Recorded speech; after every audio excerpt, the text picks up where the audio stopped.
Welcome to She Speaks Boldly. This is a platform for women to share their unique voices.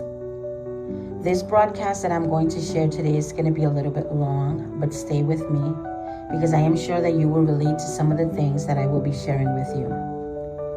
A little bit about my story and why I decided to create this podcast. My name is Jessica Lozada. I was a domestic violence victim, and now I am a survivor and advocate. Once upon a time, I found myself in a situation I couldn't run from. Not once, but twice. You see, even if we are victims, we think we are ready and know the red flags behind them, but we don't. We are still naive, and we tend to give them the benefits of the doubt. Of course, there's love, there's empathy, there's caring, but we still ignore the flags. You see, my first domestic relationship opened a box in me I never thought I had. I was so confused and never understood why she did what she did to me. She blamed her past relationship. She said that I reminded her of things that I did or my body language that led her to think about her ex, right? I was just hearing blah, blah, blah. In reality, for me, it was just another lame excuse to justify her disgusting behavior. As time passed by, our fights got deeper. There was more disrespect to the point where I had to defend myself. My feminine energy disappeared.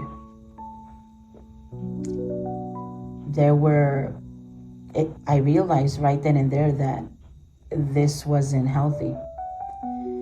There were cigarette burnings, strangulation, punching, key poking, slapping, and even a time where she dragged me fully naked from the shower to the living room. And to make this story short, because I do have a second one that will leave you mouth open.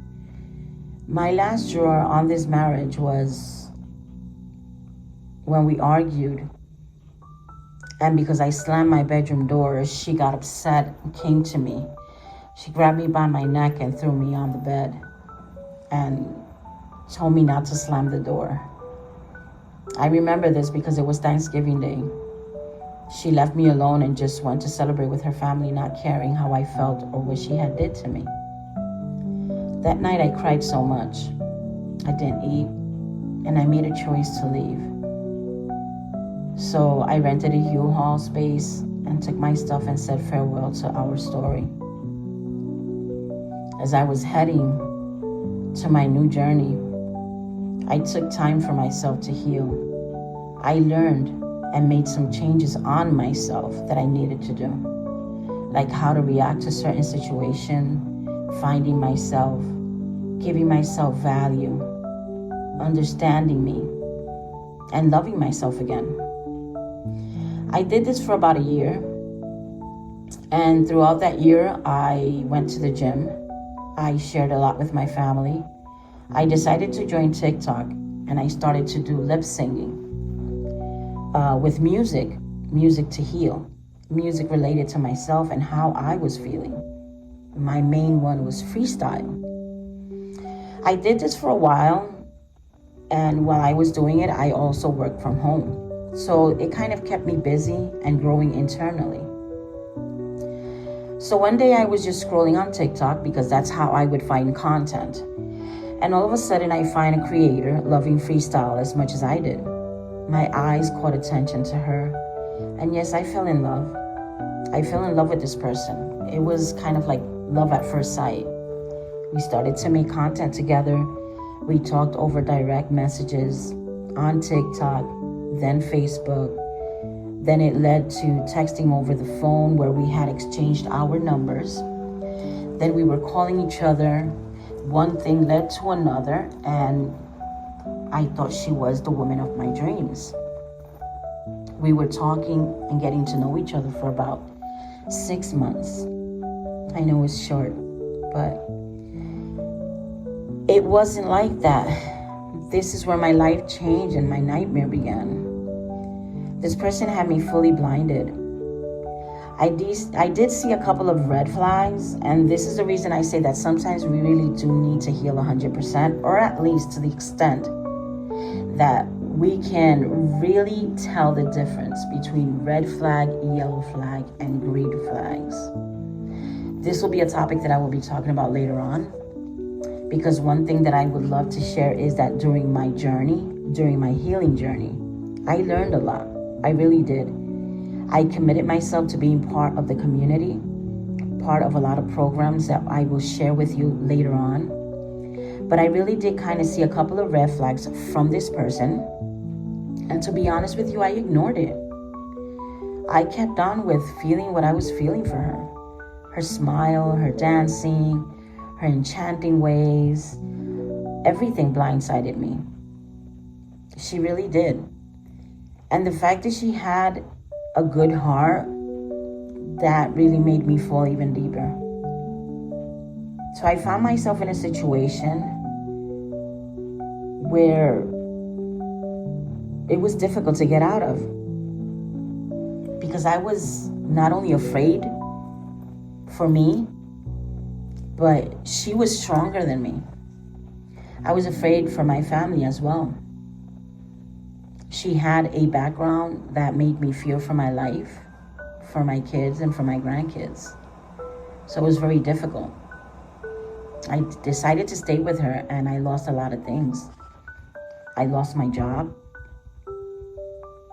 because she became very possessive, controlling, obsessive. She would control who I talked to or who I was looking at, what I was doing. And the reason that I lost my job was because working from home, every call was recorded.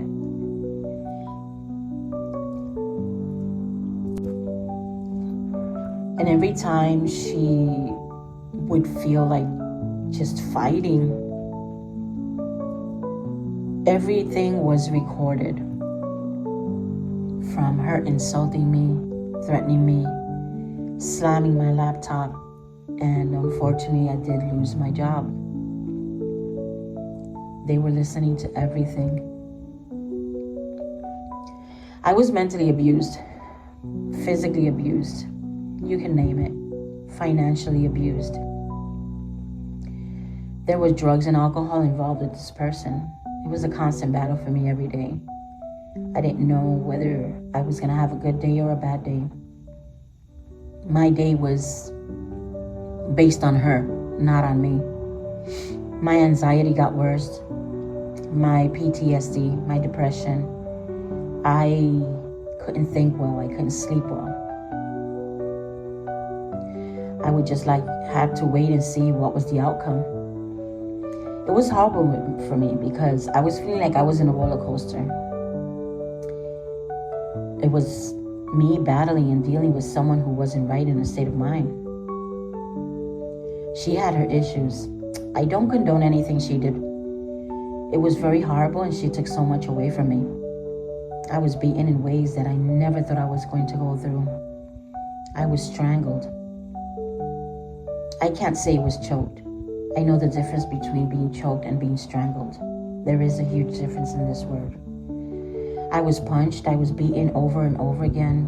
I was slammed on the floor. My hair was pulled to the extent that I could feel my hair strands coming out of my skull.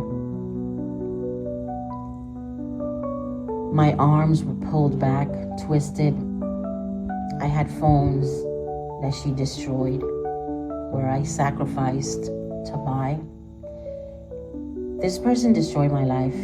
In a way, I still feel the aftermath of my trauma. It was kind of difficult to get out, but I did it. I learned my way out. I learned her tricks. I learned to tell when she was pretending.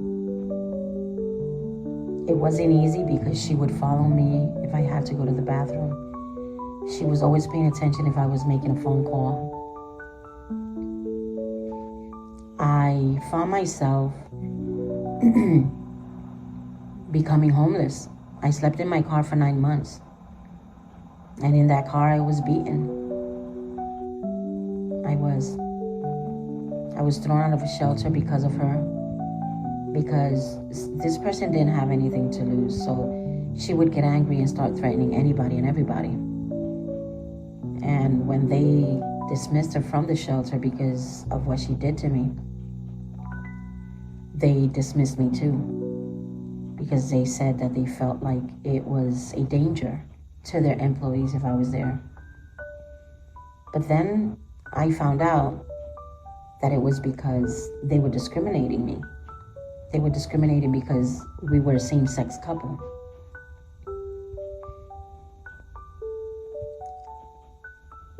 I was homeless, and they didn't believe that I was a victim because of my way of carrying me. Because even though I was homeless, I always took care of myself. There was no reason for me to look homeless. I wanted to feel happy because at the end of the day, I'm a very optimistic person. I love life, and I always see the good in bad. So I always kept myself how I was, the happy Jessica. They thought that I was the abuser, the traitor, and the liar, because my abuser made it seem like it was me. She would trigger me in a way that when I would react, at that moment she would record me and tell people that that's how I treated her. And it was very difficult. It hurt me so much. There were endless nights that I cried because I lost friends. Well, if I think about it right now, they weren't friends, because if they were friends, they would have never left me aside.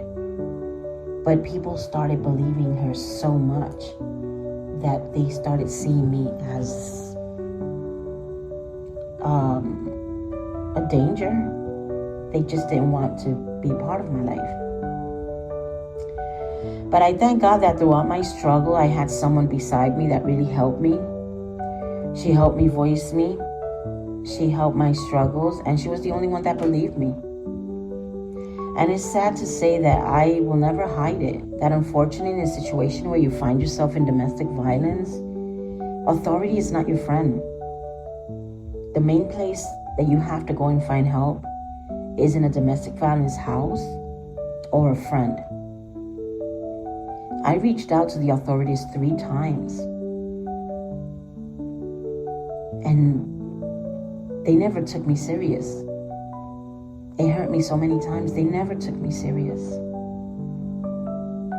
They took me serious after they saw me on the ground with blood on my skull because she had pulled my hair. My nails were all broken, and I had a bruise and a concussion. That's when they really did take me serious. So it was the 4th time that I called them. The discrimination and stereotyping of us being the same sex is disgusting. And I pray that one day it ends. Because the fact that 2 women are fighting does not mean that we're just arguing. You know, one of us are being abused. They used to see it as, okay, these 2 women are arguing, they're just fighting, they're going to go back to who they were. But little did they know that I was suffering. I was being punched so much. I knew what it was to taste my blood. I knew what it was to urinate on myself because I was held hostage in a room. There were times that I couldn't eat. Domestic violence is very difficult, and it's a situation that sometimes people ask why you don't leave. They don't know that it is hard to leave due to many reasons. And yes, I will talk about this later on too. There are many reasons why we don't leave. We can't leave instantly. Once you decide and you find the strength to leave, that's when they want to kill you. They get angry. The threats begin. So you find yourself in fear for yourself and for your family. If you have kids, grandkids,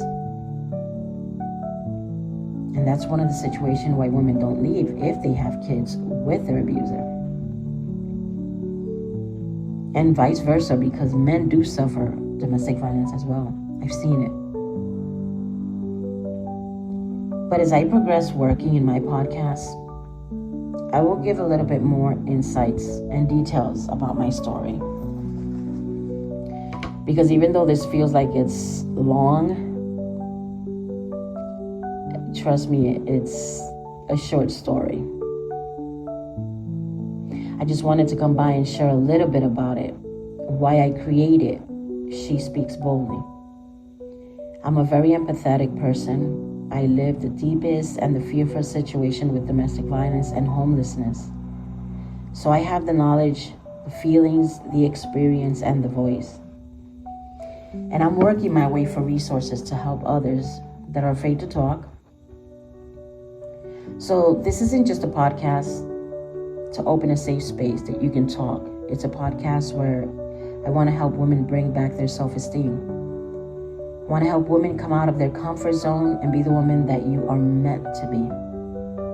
Because the aftermath of trauma and that new version of yourself that you become, and you sit down and say, I am not the same person. Let me tell you, it's okay. Because I myself am not the same person either. But that means that this is the version of us that we were supposed to be a long time ago. And unfortunately, as crappy as it sounds, it takes life lessons, pain, and struggles so that we could become the woman. We become more knowledgeable. We become more capable, less fearful, and our mindset changes completely. Because we not only learn to forgive people, but we also learn to understand that everything that everybody goes through in life is because we all have problems. I want to say that this podcast is my living breed. This podcast came from every breath, every tear, every drip of blood, and every scar that carried my name for 4 years. It was 4 years where I became this person that I am today. And with this situation, I had enemies because a lot of people still didn't believe that I was the victim, and they became my enemies. But I'm okay with that. The more enemies that I have, the more I feel blessed. And it may sound weird, but that's who I am. I feel like the more you create enemies, that is a stepping stone towards success. That means you're doing something right. Because if you don't have enemies, you don't have haters, you're not reaching the standards that you're supposed to be reaching. So I want you to feel free to reach out to me. Ask me any questions you want. Let me know what subjects and what topics you want me to talk about. I have so much to share, and I want to do it the right way. If you want and you feel ready to talk about your story or any experience that you lived, that you've had, and you want to share it with me, know that this is a safe space for you. I will never judge you because I never had judgments. I've had people who supported me. They say it takes a woman 7 times to fully walk out of a relationship. Sometimes women walk out in a body bag. Please don't let that be you. There's a lot of things that goes on in our mind and our heart when we leave an abuser. But I'm here to help you. I'm here to help clear your confusions.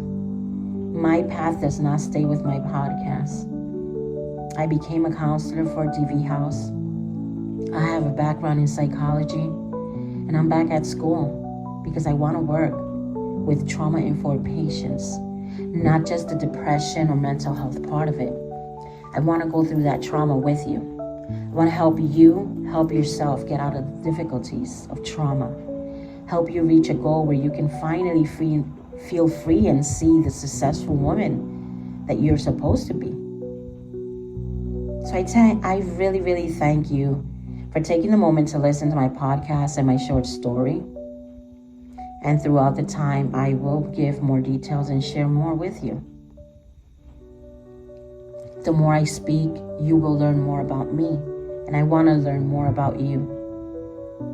That's what I want to do. Because together we will help each other. So I am thankful.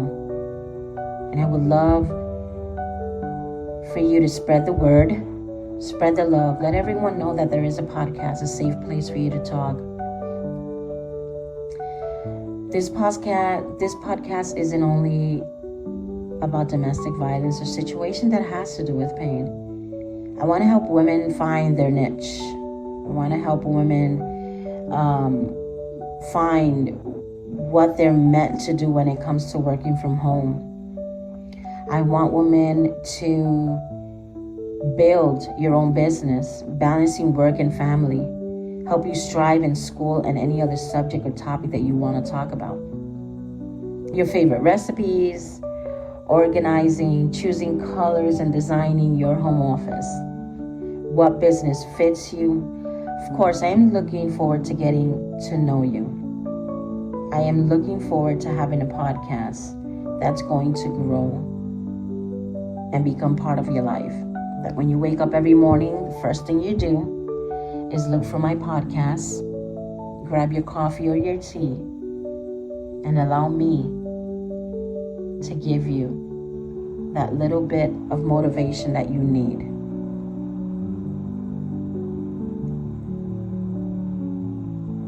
This podcast is a fully bilingual podcast, so I will take the chance to either translate or complete a full broadcast in Spanish for my Hispanic family and community. Thank you so much for listening. I appreciate the love and support. Until next time.